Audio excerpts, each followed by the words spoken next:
Welcome to Voices of the Writers. I'm your host, Adam Scull, bringing you a new dimension of poetry readings, songwriters, vignettes, and stories with music and sounds for the Eat, Sleep, Write podcast. Discover new writers. Learn about their huge body of work on Eat, Sleep, Write.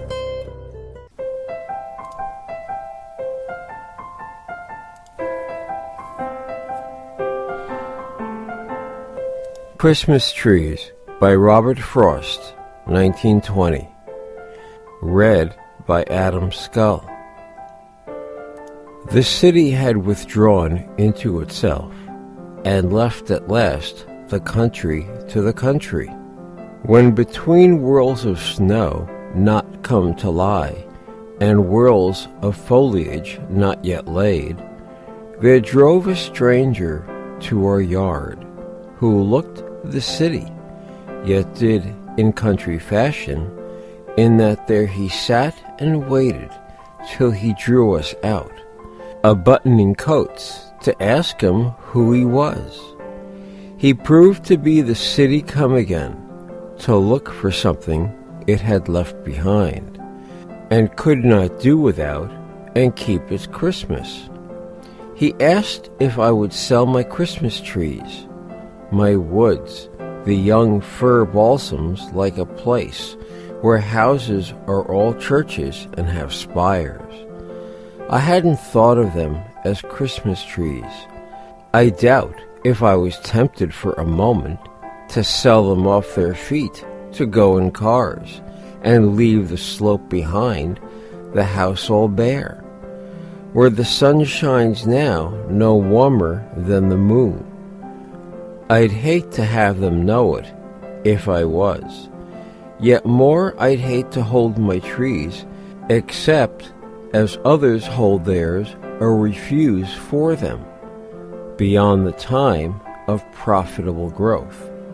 The trial by market everything must come to. I dallied so much with the thought of selling.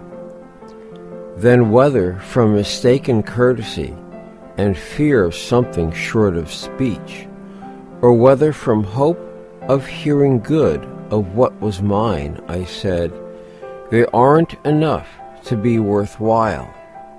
I could soon tell how many they would cut.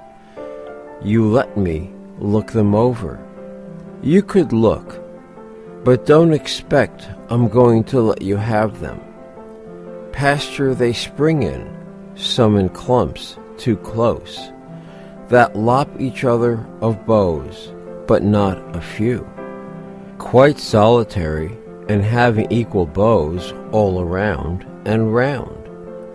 The latter he nodded yes to, or paused to say beneath some lovelier one, with a buyer's moderation, that would do.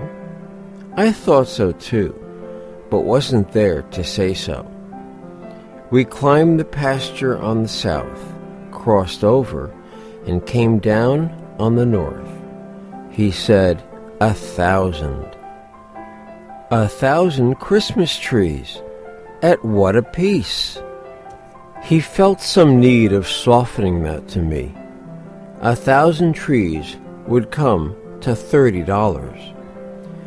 Then I was certain I had never meant to let him have them.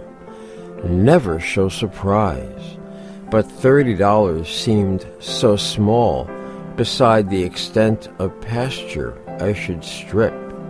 3 cents, for that was all they figured out apiece.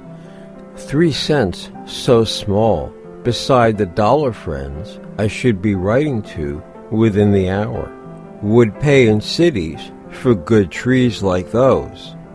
Regular vestry trees, whole Sunday schools, could hang enough on to pick off enough. 1,000 Christmas trees I didn't know I had, worth 3 cents more to give away than sell, as may be shown by a simple calculation. Too bad I couldn't lay one in a letter. I can't help wishing I could send you one, in wishing you herewith a Merry Christmas.